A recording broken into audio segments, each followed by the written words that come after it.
Hey guys, are you ready to transform your mind so you can transform your life? Coach Myrna brings you one-on-one coaching and expert guests weekly to help you to grow.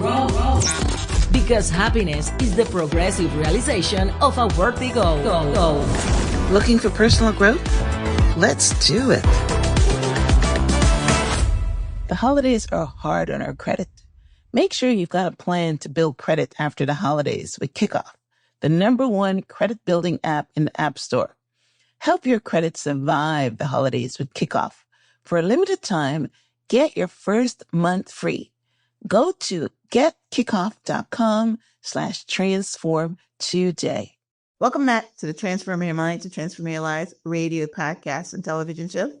I'm your host, Life Coach Myrna Young, and sitting in the guest chair today is Beth Thorpe, author of A New Creation, Finding Meaning in the Midst of Tragedy. And Beth and I today are going to be talking on the topic, finding faith after the loss of a child. So it's going to be a very sobering conversation because, losing a loved one, especially a child, is a very painful experience. So I appreciate that Beth has used this opportunity to help others going through the same, tragedy or experience. So welcome back. Thank you, Myrna, for having me. So excited to be here. You're very welcome. So excited to share your information with my listening audience. All right. Well, let me give you guys a brief introduction. Beth Thorpe is the executive director and co-founder of the Mitchell Thorp Foundation, whose mission is to support families whose children suffer from life-threatening illnesses, diseases, and disorders. Her new book, A New Creation, Finding Meaning in the Midst of a Tragedy, has inspired so many people on how to overcome adversity and discover purpose in their challenges. A New Creation was written 12 years after Beth's oldest son, Mitchell, came down with an undiagnosed mysterious illness that took Beth, her husband, and Mitchell across the nation looking for answers. After 5 years and still no understanding of the cause, Mitchell passed away. The Thorpes were faced with many trials that tested their faith, but they ultimately found joy and purpose by bringing the light of hope for other children and families fighting for their tomorrows. Yeah, Beth, you have my deepest sympathy, my deepest regard. I know we were smiling and laughing, but I'm sure that the pain never really goes away after losing a child. So can you share, if you can, Mitchell's story with our listeners and why you say that God never wastes a tragedy? What a quote. Yes. In moments of tragedy, it's easy to question, right, why suffering is allowed to happen. Pain can feel senseless and very overwhelming and unjust at sometimes. But in my case with my son, my beautiful firstborn child, it was that in the introduction. He came down at the age of 13 with this crazy, first we thought it was, the flu, right? Like anything, you think something's wrong. He's not feeling well. You take him to the doctor. You go through the natural steps of one thing after another and checking things off, and he wasn't getting better. In fact, he was getting worse. And so until one day he came home from school and he kind of collapsed in the front yard, and I ran out to get him. And we immediately took him to the emergency room and they ran many tests. This went on and on for 5 years, in and out of different hospitals, not only here in my region, but across the nation, looking for doctors to figure out what was causing the root cause of my son's condition. He wasn't born with this. He was a healthy young boy, 4.0 student, tremendous athlete. He loved baseball. He played baseball. He's on the cover of the book. And, he'd much rather be out there playing baseball with his friends, right? And not be in excruciating pain, which people would say, what were his symptoms? And he would often have head pain and holding his head. And we were constantly trying to find what was causing all this. So we went down a very long road. And if many people have ever experienced this kind of situation before, I truly understand what they mean by practicing medicine now. Because when you have a really tough case, when tests are done by doctors and they come back negative normal. But then you're looking at your child and he's presenting himself as, okay, this is not normal. And we have got to figure out what the root cause is. So I was always going after and driving what the root cause was, which ultimately we never really got an answer to that. So go figure, right? So that is something I have to live with, and my husband as well. People will often say, how do you live with not knowing? And I just had to, we did our best because we're not the doctors. We rely on the professionals to figure it out, right?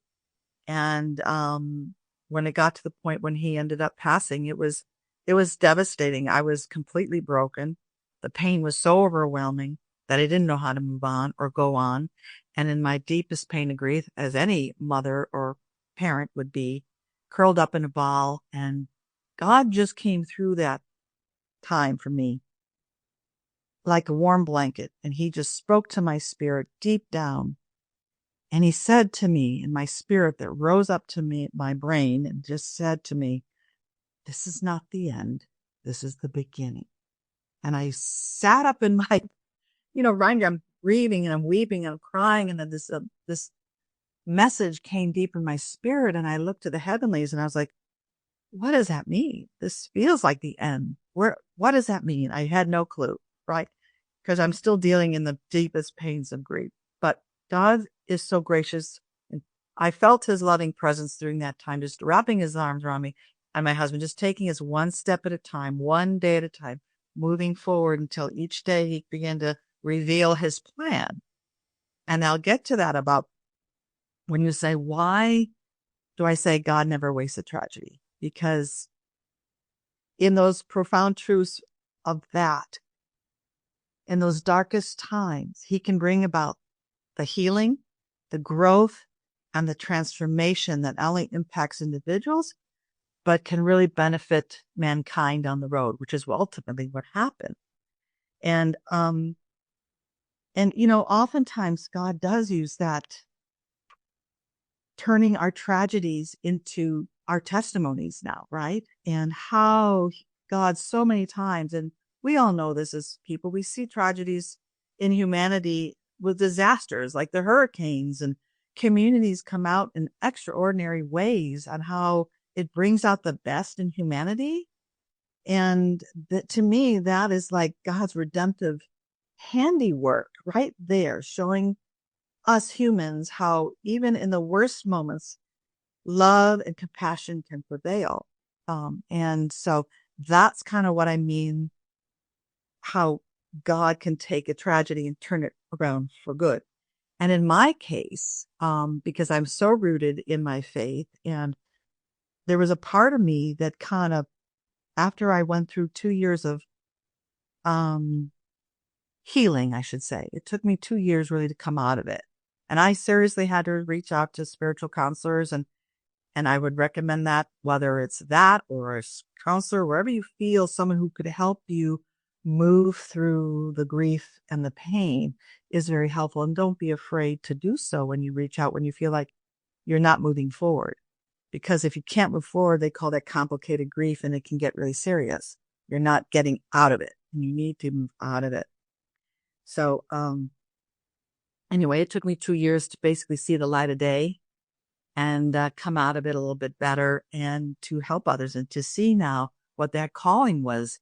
We were basically chosen. My husband, actually, that same that message I received in my pain and grief, that same week, he was in the local church. My husband was working, and he was in a meeting, and there was people that came up to him and says, there's 2 boys that you coached in baseball that have cancer. One has Hodgkin's lymphoma and non-Hodgkin's.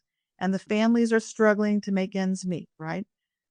And then it was like that moment, he came home to me and said, Beth, I had this strong calling that I think we need to do something to help other families going through what we went through. And we should start a foundation. And I'm like, what?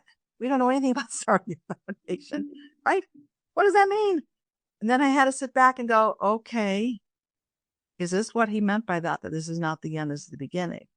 So I had to roll with that conviction, even when my husband heard it in a different maybe way, and through others, it said, you really need to help others. So that is how it started. We formed the foundation then in 2009.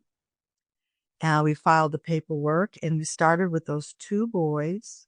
And now we are here 15 years later, helping 1,500 plus families throughout the nation and counting, giving back 5.3 million and counting, helping families with children going through their own, like I said, own harrowing journeys. And we can talk about that later of like exactly what the foundation does. But that is my testimony about how God can turn our pain into purpose and allowing our struggles to be our testimonies to share. And just like I'm sharing our story with your listeners and how we navigated through it. And everyone has their own way of getting through it. But if for my family, if we weren't rooted in that strong foundation of faith, I probably wouldn't be here on the planet anymore. I'd probably still be stuck in that. Yeah. Yeah. And there's been many people that, yeah, you're right, that tell me, Beth, you need to speak to the people that are still stuck. Their mothers or fathers or they end in divorce and separation. How many times people end in divorce and separation after a loss of a child? So common. I mean, you hear that a lot. And that's where I find, we'll get into a little bit further, but that's God's grace. Okay. His grace can really do that. He can transform that pain into purpose and our tragedy into our testimony. So that's why I'm here with you today. Wow. That's amazing. That's an amazing story. And I recognize that from the time you came on, because I've had a lot of conversations on grief. I've had a lot of conversations on death of a child, death of a spouse. And the whole consensus, sure, everybody that I've spoken to had turned their, we can use this, if you want to call it a bumper sticker, God, this limits of tragedy, because the reason they're on the show is because they wrote a book, they're coaching other people, women through it, and they were using their time of grief to transform their lives. Because service helps you to, once you help other people, it helps you to heal. I learned that from a psychiatrist a long time ago, that service is one of the most important things to allow you to heal. But what I'm so the fact that you came on the show and I can see that you're on the other side, because, I can pick it up. I mean, you are no longer in that grief zone, right? But, and you mentioned that it took you 2 years and more. I mean, obviously longer. This is 12 years later for you to move through the process. But share with our listeners who doesn't understand, because, I'm a woman of faith too. And I don't think that if my child dies, that I would be angry with God and I would blame God, because we all know that tomorrow is not promised. That is how I live my life. Tomorrow is not promised. Not everybody gets to live to 100 or 90, right? Babies die, right? But a lot of people, once they're experiencing this grief, even when they're a faith-based person, is angry at God and stop going to church or whatever. So why do you think that your faith prevented you from ever being angry with God? Well, for your listeners, I was angry. Yeah. Okay. To be truthful, yes, you are angry. You are feeling all these emotions, and that's part of the grief process. And you need to acknowledge every single emotion you're going through, from the fear to the anxiety to the anger to all of it. Right. And so, I had to move through each and one of those situations. And because I had that question also coming out of it, why? Why God? Why my family? Why my son?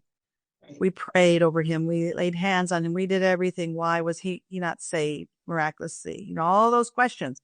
So for your audiences, know that, yeah, that is perfectly normal, and, I had to deal with that and reckon with that. And, at the end of the day, I might never know why.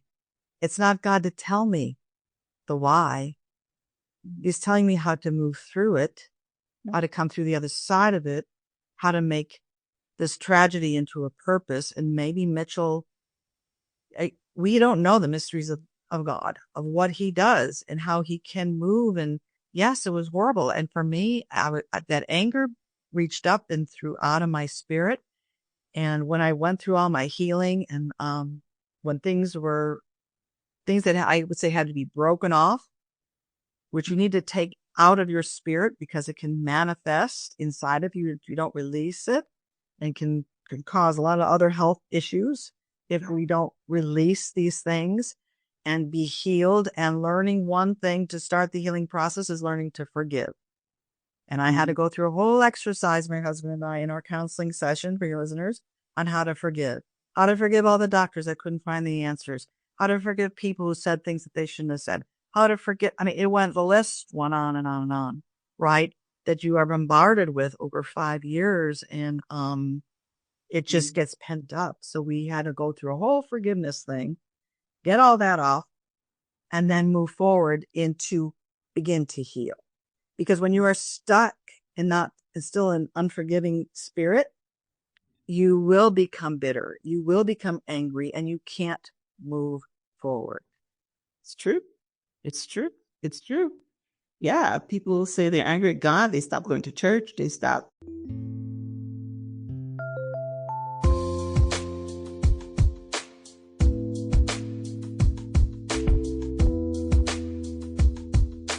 The holidays are hard on our credit. We use credit to take those expensive flights home for Thanksgiving. We use credit to have those Black Friday deals, and then for gifts for the family at Christmas. Make sure you've got a plan to build credit after the holidays with Kickoff, the #1 credit building app in the App Store. We start the year with a drop in our credit. That's why I use Kickoff to get me back on track. Kickoff gives you a credit line to help you pay your bills. This credit line can only be used as a credit building tool and can't be used anywhere else. If your credit is under 600, you can jump like 28 points in the first month. Help your credit survive the holidays with Kickoff. For a limited time, get your first month free. Go to getkickoff.com/transform today. That website again is getkickoff.com/transform. Must sign up via getkickoff.com/transform to activate offer. Offer applies to new Kickoff customers first month only. Subject to approval. Average impact of 28-point increase in first month based on Equifax Ventive scored 3.0.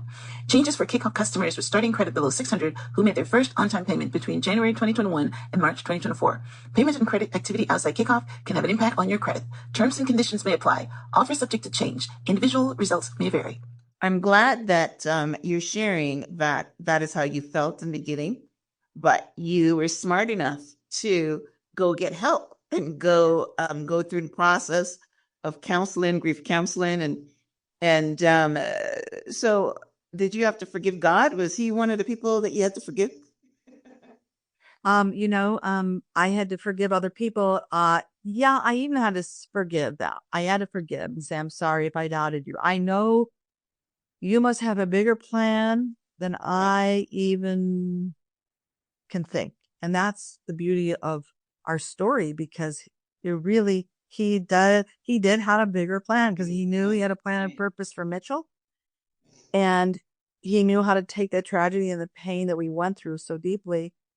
And he guided us through on what we needed to do to help others. So now our previous lives that my husband and I used to do, I used to be in the fashion industry. I was a stylist. My husband was in sales and marketing for a big fitness company. And so when we went through all that, and then we came out one morning, and after we came out of that healing session, I woke up and I looked my husband straight in the eye. I said, you know what? Nothing matters anymore. I don't want to do anything else on this earth unless it has eternal significance. Wow. I'm getting chill bumps here from that.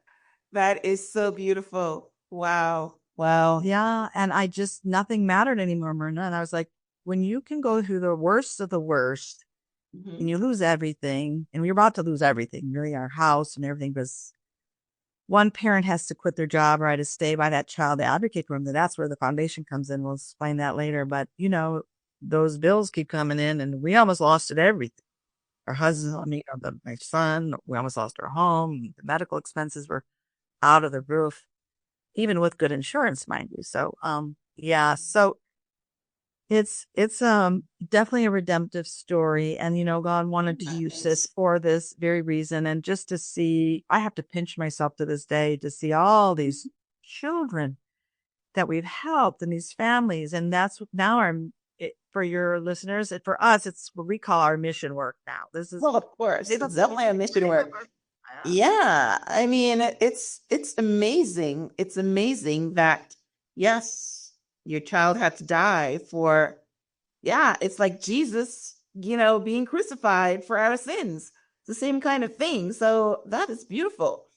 So that is a good transition to the question I have here is, how does the Mitchell Thorp Foundation help other families deal with kids that have life-threatening illnesses? So if we were to look at your story and dissect it, you had a couple of things going on. You had your son that was sick. Well, actually, three things. You had your son that was sick, like parents. I support this in Jude Hospital for cancer kids. The families know the kids have cancer. But then you're talking about the fact that nobody knew what the problem was. So that's an added kind of stress. And then you said, yes, I mean, when you're traveling across the nation, you can't work. You've got to be by your kid. So bills and finances and all that. So does your company help with, how does your company help? Did you have counseling? Did you have help with bills? What do you guys do? Yes, when we first started, exactly that. We started with first two boys, and now it's grown so much over the years. We had created our programs, which is our medical and home assistance was our very first program, because we knew that was the largest one that people needed help with. People would apply to the foundation. There's an application on the website to fill out, and they would submit it. And at this point, we have a big board or directors that we meet, take all our cases in front of them and say, this family needs this. We customize it for every family is so different, right? So we'll help cover anything that's not covered typically under insurance. And that's under the medical component. The home assistance for many families is just helping them get by with, maybe they need assistance with rent that month because mom or one of them has to stop working and they're in the hospital. Be food, it could be gas, utility bills, things of that. It could be home improvements in the house. We're working right now on three cases where some of the bathrooms need to be ADA compliant. This child's in a wheelchair, things like that, home assistance. We grew then as the years went by into our second program, our healing and rehabilitation program. And that's where a lot of the families, when they leave the hospitals, they want to continue with therapy. They'll also get counseling for the family, especially marriage counseling or the whole family unit. It usually has to deal with trauma and helping that family come and how to navigate that. So we're excited as a foundation after 15 years, 100% of our families stay together, not end in divorce or separation, because we want to really make sure that family unit is preserved, because I know that from my husband and I, you can't fight this battle alone. And if you think you can, it's very difficult. You have to be stronger together. And those are some things I can talk about, some best practices that we coach some of our families on how to survive. That's one of the questions, but I just wanted to know what was the component. So you do the counseling, you do the financial help, you help with, with the home and renovations and things like that. Yes. And this is for kids that are sick, even if they live or if they pass away. Yeah, both. This is usually when parents are in treatment and one of them is, needing to not work. Usually it's not after they pass. However, we have helped families with some issues with that. So that was our second program. Our third, I wasn't even done. Our wheelchair conversion van program, helping families get the conversion part of their van. We have a Triumph Together, which is a really fun program that happened under us, where we connect we usually ask them the applications, their favorite sport. We'll connect pro athletes and collegiate athletes with children in the hospitals and get them signed merchandise, tickets to games, a fun experience outside the hospital. Yeah. And then we have our Youth Leadership Council. I mean, the programs keep growing. That is hopefully my last program. And that is students from 9th through 12th grade. We train them up in servant leadership development. And it's a 2-year commitment. They learn how to see how a nonprofit works. And they're like our hands and feet in the community. So it's a beautiful thing to see that evolve. And it came about because kids kept wanting to come out to our events. We'd hold a big 5K run walk for the community, and they want to help. And kids just like, they're really, this generation, there's hope. Our next generation, they have a heart, teaching them empathy and love and compassion for others. Yeah. Okay. So, I mean, the question was, if you help, if their kids pass away, do you still continue to help them, or is only if their kids giving? In treatment, yes, in treatment. After they pass, if there's any ongoing bills that needed to be paid, that we kind of help them with that. But yeah, it's until they pass. So you're going for the in treatment ones. Okay. Yeah. All right. Well, yeah, that sounds like you've got a whole bunch of things mixed up in there. The Make-A-Wish Foundation, where, listen, yeah, that's amazing. You know, fans, transportation. That is, wow. This is definitely a tragedy that God did not waste. That is absolutely amazing.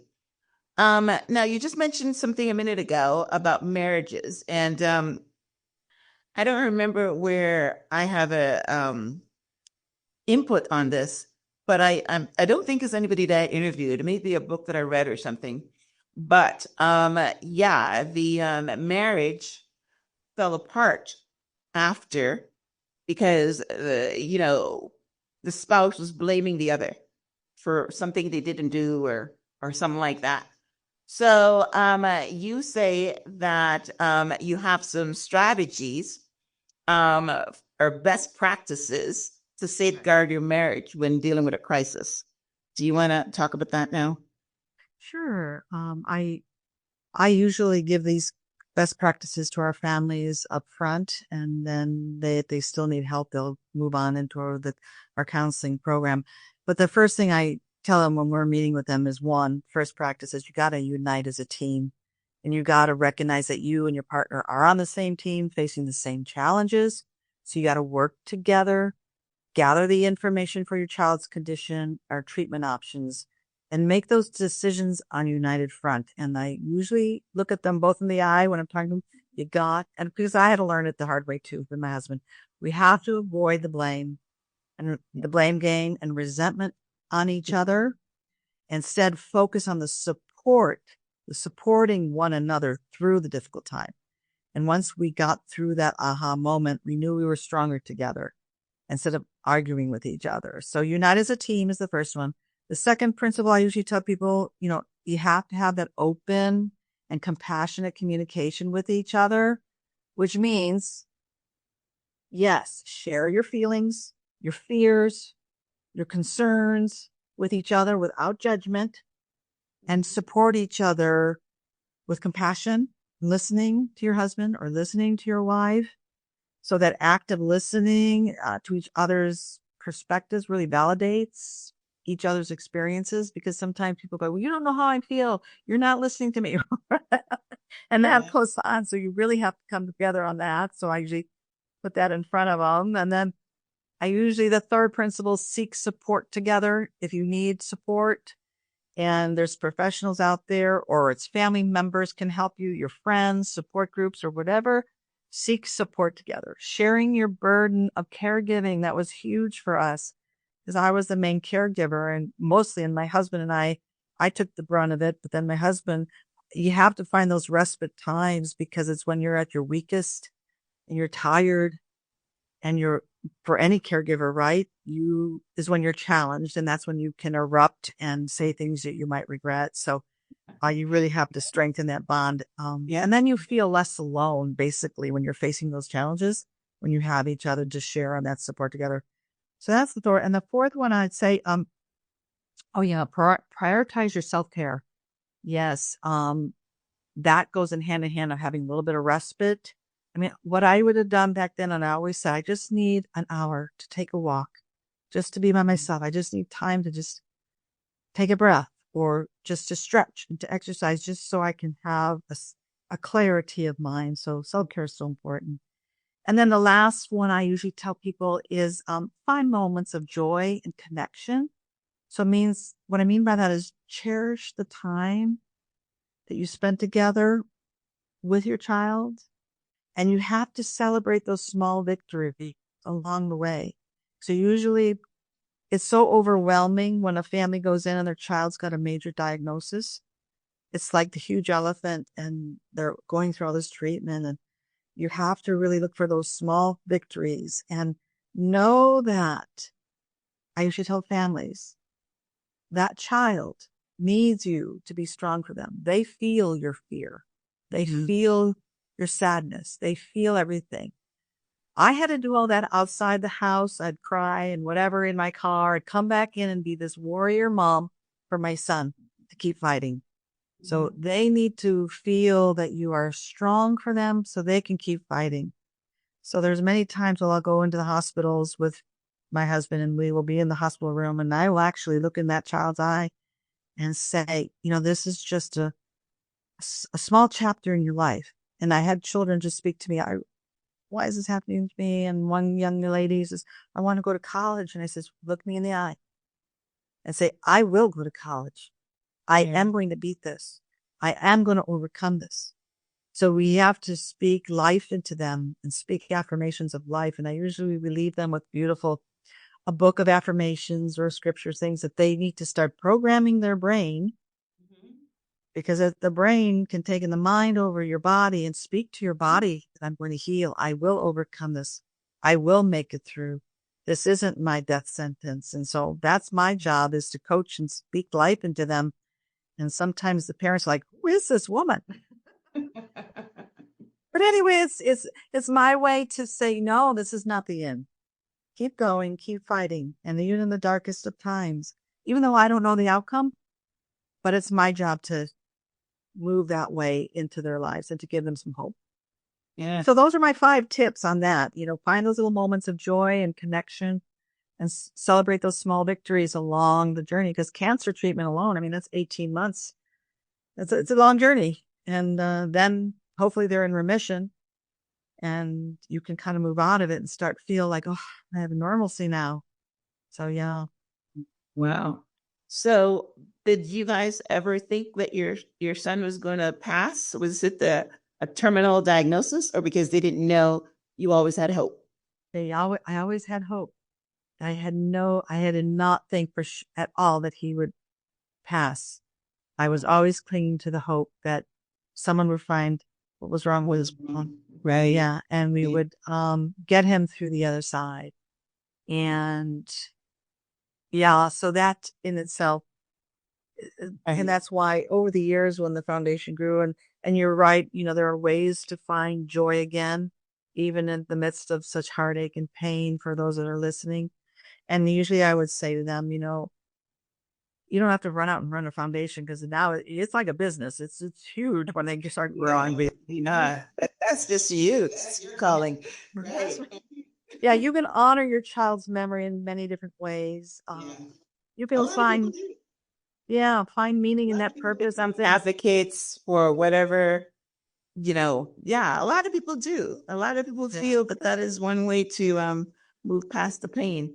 Not as big as what you guys are doing, but some people speak, some people, like if you're in a church, talk about it, go to groups, find little, groups or whatever that they can help others.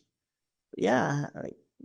Write a book, name something after your child so the memory goes on. Like you did, you named your foundation the Mitchell Thorp Foundation. So his name is always there. But I have a question. Women are usually the emotional caregivers. There's a lot of men that are not emotionally available and will go into a cave in situations like that. What advice do you have for anyone that's listening that, you're talking about this unity thing, but it's not happening in their marriage. Mm-hmm. Yes, very good point. At that specific time, especially in our case, we can see that in our families, and some of them will reach out to us through a phone call. We will move them into more intensive counseling, that marriage counseling, which is over and above my training, which can get into where men need to. And you're right, men have a hard time expressing emotion, and they want to keep it all down here. They have to feel like they have it all together and whatnot. So it does require several steps with counseling, and it has to do with everything. It usually ends up with trauma, PTSD, everything in a trauma-related environment, because everything is shaken up and nothing feels normal in a sense. Everything's on high intensity. So it's being patient. Yeah, it's hard. Trust me, it's hard. And then when the anger and the rage is forming, it's because of fear, because you're both frightened and fearful for your child. You're fearful for everything that's coming down the road, that you're fearful for the finances aren't there. It's all of that. And what I had to learn, is from that fear, I had to learn to go back into my faith and trust. Trust in my faith. Trust in God. Yes, trust in God that it's going to work. I'm sure. Right? Yes. You have to have that firm foundation. I really, I don't know any other way, at least from myself. I had to go back and into the Bible and read scriptures and know what his word meant. And the moment I surrendered, right? It's a surrendering thing, because we feel like we have to control. And God was telling me, I was waiting for you to let go. So yeah, let go. Let it go. Yes. And once I let go, it was the hardest thing to do, because as mamas, we were supposed to make things better, right? And I had to let go because I couldn't make it better. And I finally had to, literally on my hands and knees, lay it down. And I was a bawling mess, but I had to lay it down. I had to keep surrendering it and let him show me the way. And then once I did that, it's unbelievable. People came coming our way. Neighbors would knock on the door and says, "Oh, we know what you're going through, and the community wants to help. They heard your story. We want to do a walkathon for you and help you raise money to help you pay off that $100,000 medical bill." And you're like, "What? You want to do what?" I mean, this is what happens. And they did our very first walkathon for us, and Mitchell was still living with us. 600 plus people showed up, people we didn't even know. Of course not. Yeah. And they ended up raising 70 people. I know people. They ended up raising $70,000 to help us pay off this huge medical bill we had, even with good insurance. I mean, that's only the hand of God working on that. So it's just like, right. I think for those is learning to release it and surrender it, and pray that he has a bigger plan, and something else is going to turn around. And he's been that way from the moment the foundation started, because he planted that in our spirit. And so my husband and I walk on that faith, going, okay, you planted this in our spirits. You chose us to walk this walk for a reason. We're going to follow you because this is new to us. And it's unbelievable, Myrna. I mean, every time you turn around, I always say, Father, the children we're supposed to help. I don't. Right. They go through the hospitals. People might say, how do they find us? Usually the social workers in the hospitals know the families that are kind of have nothing left. They're driving to the hospitals on fumes. They have nothing left. And they'll refer to families to foundations. I'm like, we're last resort, right? Imagine, I can put myself in those shoes right now and know how tough and hard it is. Not only you're scared for your kid, but you have no money. A lot of times, you're right. You keep saying good insurance, but a lot of times you don't have good insurance, and the insurance is not wanting to cover, my husband was going through this he just crashed. Everything was going wrong. And the insurance is saying, I'm not covering a scan. And I says, well, a scan is the only way that he's going to know what's going on with him. I had to pay the money cash for the scan. But they do crap like that. You know what I mean? They say, well, I'm not covering a CT scan. Well, how are you going to know what's going on with it?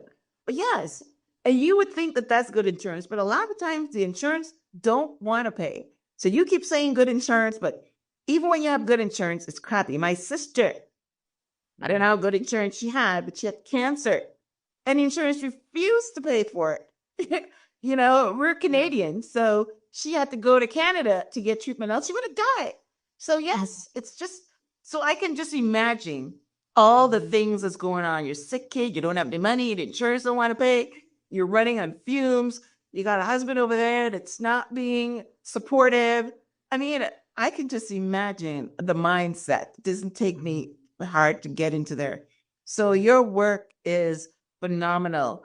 You know, I'm so encouraged by the people that are listening right now that know somebody that can get your help or, you know, offer hope and encouragement. And that's basically what we, you know, what we're trying to do with this. But you just mentioned just now about fate. And what are some strategies? You talk about the strategies for the marriage. What are some strategies that people can do to deepen their faith and overcome life's toughest challenges? And it doesn't have to be your kid is sick. Hopefully that doesn't happen a lot. But you mean you could be without a job, you could be in foreclosure, you can be sick yourself, you can be divorced. There's all kinds of, you know, life doesn't have any, life has an endless supply of challenges. So Yeah. have faith for. So how do you, what are some strategies to deepen your faith? Other than the obvious one, pray.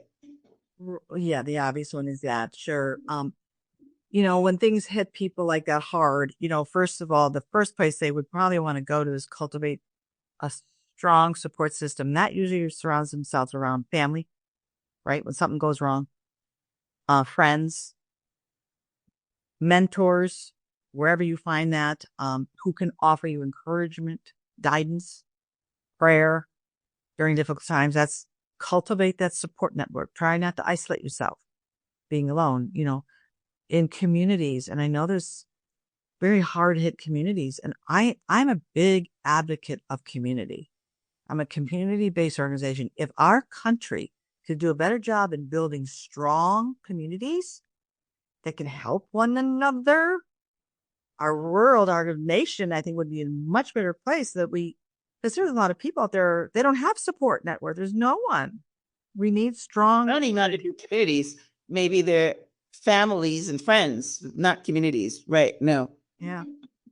And then, you know, the other practice again, I usually do, if some people aren't raised with faith, they don't know anything about it, but I encourage you. I think for myself personally, I can't imagine people try to be God of their own lives and take control of their own lives, but that can only go so far until it breaks them and they go off the deep end, and who knows where that's going to take them, right? So the faith is what keeps you anchored to draw closer to God in the hardest of times, even when you don't understand what's going on. You need to pray. For some people, they meditate. Meditation is something else other people like to do. For me, I get into the scripture reading. You know, the word is alive and well, and just speak to me, Lord. What is he trying to tell? What is going on here? Guide my day. What's happening here? You know, even pastors or counselors in the churches can help. They have a lot of different services too that under a church umbrella, they can help people. Again, the third thing I tell people is practicing that surrendering. You know, we always want to control it. Acknowledge that there are aspects in life that are beyond our control. And in my case, this was beyond our control. I couldn't fix it. And I had to learn to surrender to a higher power. So practicing that. For me, I was always looking for the meaning in the suffering, just because that's the way I'm wired. What's the meaning behind this? Why did this all happen? What's the purpose? And I'm one of those type of people. It just came and through me, and that's meaning and purpose. And like I said, struggles in our lives brings about what it did for us. Huge growth, personal growth we had to learn. It strengthened our character beyond measure. And it deepened your marriage, because you know, right? empathy toward others. Yeah. It's amazing how struggles can really get you out of yourself. It humbles you, believe me, but brought me to a transformational point. Does that make sense? And it'll transform you. And all I got to say is the shift happened. It transformed my husband and I. Nothing meant anything in the world doesn't matter. They lose our home. I don't care. I'm not going to do anything else in the world unless it has eternal significance. Because what I mentioned to my husband, the enemy messed with the wrong mama and papa bear, at least the mama bear. And I tell him that, and I write that in my book because I'm going to bring more people to know Christ than he messed with the wrong mama, the wrong mama bear. And I got angry, and that was that anger part, and how, just whether he was part of it or not, but there was a higher calling, I believe, on our lives. There was a very prophetic woman that wrote a letter to us and said, Mitchell was the catalyst. There was a higher calling on you too. And she wrote about it, and I was just like, whoa, it took me back a few steps reading that. But anyway, that's a subject for something else. But practice self-compassion for yourself. I can be hard on myself. Some people are hard, at least I am. And I had to learn to be compassionate to myself during struggling times and treat myself with the same kind of kindness and understanding that I would a loved one. And sometimes we have a tendency to beat ourselves up too much.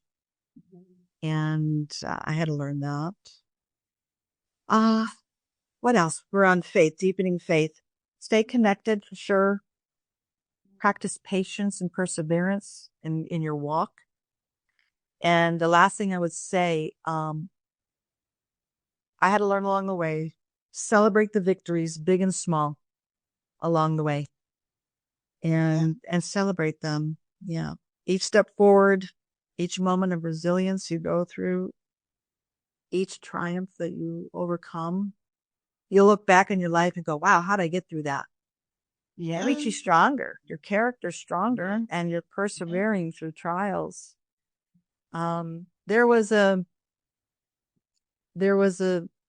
scripture that was our mantra when we were walking through our walk, that I happened to be sitting in a service when our pastor was speaking, and he brought up this, and it just resonated with, when things resonate, that you feel like they're speaking directly to you, right?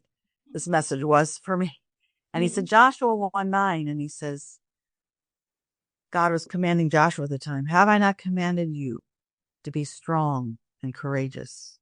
Do not be discouraged or dismayed, for the Lord thy God is with you wherever you go.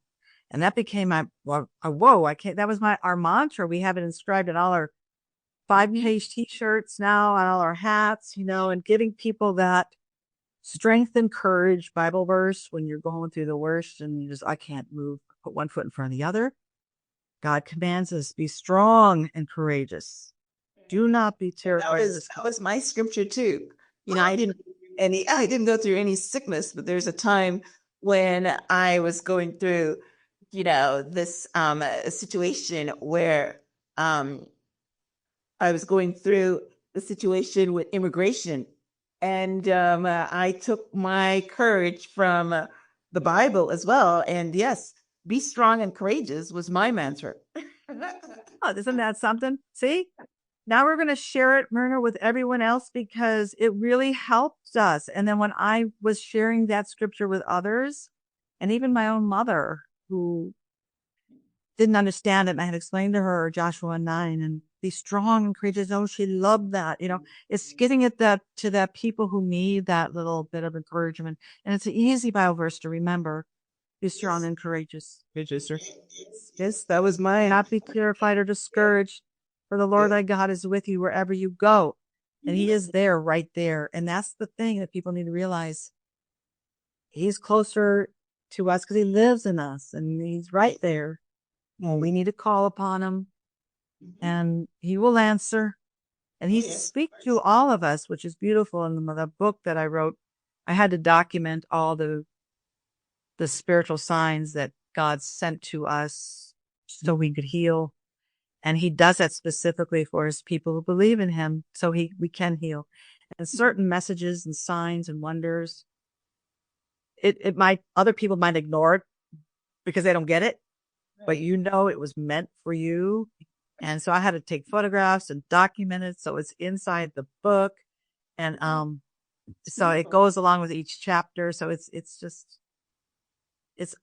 yeah, I don't even know how to say it, except if I didn't document it, no one would believe me. I said, this is such a pleasant conversation because I know that you loved your son and I know that you suffered, but you are a new person, just like your book says. You are a new person. I can see the joy and the passion and the happiness that's emanating from you. So anybody that's watching on TV or on YouTube can see it too. That's amazing. All right. So tell us about your book, A New Creation, Finding Meaning in the Midst of a Tragedy. Why did you write it? And what do you want the readers to walk away with after reading? I wrote it because it took 10 years, well, 10, 12 years. It finally got published in 2022, but it took me that long to write it because I couldn't see the fingerprints of God through it all until then. If I wrote it any earlier, I wouldn't have seen truly kind of the fuller picture. So it took that long for me to write it. It took me 15 months to write it, put it together. That was during COVID. Got published by a New York publisher in 2022 on their first book submission. So that's unheard of. So that they loved the story. Yeah. So it got published in 2022. You can find it wherever books are sold right now on Amazon or wherever you buy books, and everyone sells books now. So whether you go to the, brick and mortar, Barnes and Noble, wherever, you can find it there. And so what was the question again? I lost. Try. Let's see if they can find out. Readers to walk away with after reading. Probably everything that we've been talking about here. But if you want to, yes, most people say when they read the book, they're all a lot of testaments in the book. People they're blown away. They're calling, wow. That's the first reaction. It will take you on a roller coaster ride. It is a memoir of our story. My husband will pitch for the Los Angeles Dodgers organization. So it started out how we met and how the love of baseball came, because you'll see baseball on the front cover of the book. That's my son right there, Mitchell. So baseball was rooted through our family. And so there is some baseball analogy and some fun stuff, and you'll get to see Mitchell and who Mitchell was. Is he a beautiful young man? And it'll take you on a roller coaster ride as the story goes on of what happened and the struggle we went through and how we came out of it, and how Mitchell, there's a chapter called Speaking Beyond the Veil of Heaven, how Mitchell was communicating with us after he passed, and through those signs and wonders that were just so comforting to us. And just then from there on, that same thing, this is not the end, this is the beginning, where things took off from there in the story, how we helped different people, how different things came together. So it's one of those stories that right now, for your listeners, in 2023, tomorrow, we are putting the final touches on the movie screenplay for this book. So we are now, that's the next thing that's happening. About a lifetime. Yes. Yeah, on this story. And so hopefully we'll see this story made in the next couple of years or so. It's not a fast process in that industry, but that's kind of a beautiful thing where my heart was. Book was one thing, but my heart wanted to take it to film. And so that's what we're doing. So that's next. Yes. I've seen, stories not like yours, but along the same kind of genre on Lifetime. And it's beautiful when, so, this is a story that needs to be told. It's a story that needs to be told. There is light beyond heartbreak. That would be my, you're saying that God never leads to tragedy, but there's light beyond heartbreak, because we're all going to go through certain heartbreaks in life. If you want to talk scripture, it says it's not if, but when, we have a tragedy, we are going to all experience it. At least most of us is going to be touched by it. And a lot of times, we want to go into a dark tunnel, but there's light. go towards the light. So this is a beautiful story of a tragedy that turns into something bigger and greater and beautiful. And Mitchell's name will forever be lit up because he opened that door, opened that gate to all the beautiful things that's happening right now. So Beth, I mean, wonderful work, wonderful story, excellent interview. I've learned so much from you. You've renewed my faith. Uh, Even it's exciting. yes, and encouraged my walk. Right.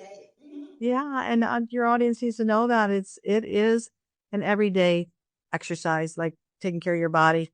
You need to open up and exercise your spiritual muscle, and just like your physical body, right? We all know we're mind, body, spirit. We need to work at both. We need to work it all and make it come together to be strong and resilient to stand these hard times we all live in today. Yes, yes, yes, yes. So beautiful. Yes, I love this. I love our conversation, Beck. Well, listen, guys, thank you very much for tuning in to this week's episode of Transform Your Mind to Transform Your Life. Today, we were talking about transforming your mind after a heartbreaking tragedy. Any of us could just imagine the pain of losing a child, but we are transforming our mind that it's not the end, it is the beginning. How many people would actually say that? So Beth can, and she's sharing her story with us. Pick up a copy of her book, be inspired, be encouraged, strengthen your connection to God. If you don't have one, then this is an opportunity for you to get one because you will need him, because we're all, like I said, we're all going to have the day when, we're going to pray to God, right? And it's good to have a relationship with him at the time when you do. So thank you guys for tuning in. I will have a summary of my conversation with Beth. I will have a link to her book. Beth, what is your website? And what are your social media handles so that, people will know how to go and maybe fill in their application for help? Absolutely. The website is mitchellthorpe.org. So that's MITCHELLTHORP as in Paul.org, O-R-G. That'll take you to the Mitchell Thorp Foundation website.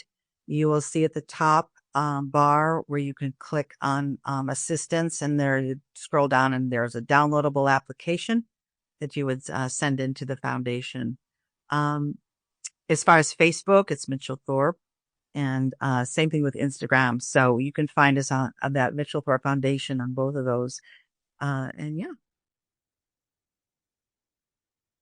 Okay, well, that's easy. We're using the name. Yes, have it in lights, Mitchell Thorpe. Yeah, you'll find it. It will pop up when you Google it. Yeah, here's the reason for the season, as you want to say it. Yes. Okay. Awesome. So I will link out to the website, the book, and the social media handles so that you can continue to follow, learn, apply, get some, scripture that will help you strengthen yourself on the times that you're feeling weak. So I'm pretty sure that Beth and her foundation does all that. So thanks again for being on the show, Beth. It was really an honor to share your story and to share your light, because that's what you are now. You are a light, right? Light in the dark, helping it, just doing my part, right? So doing my part and learning to live in that light to help others.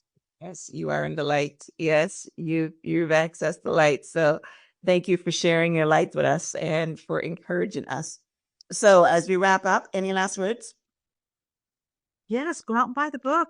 Give me a good review. That's the key.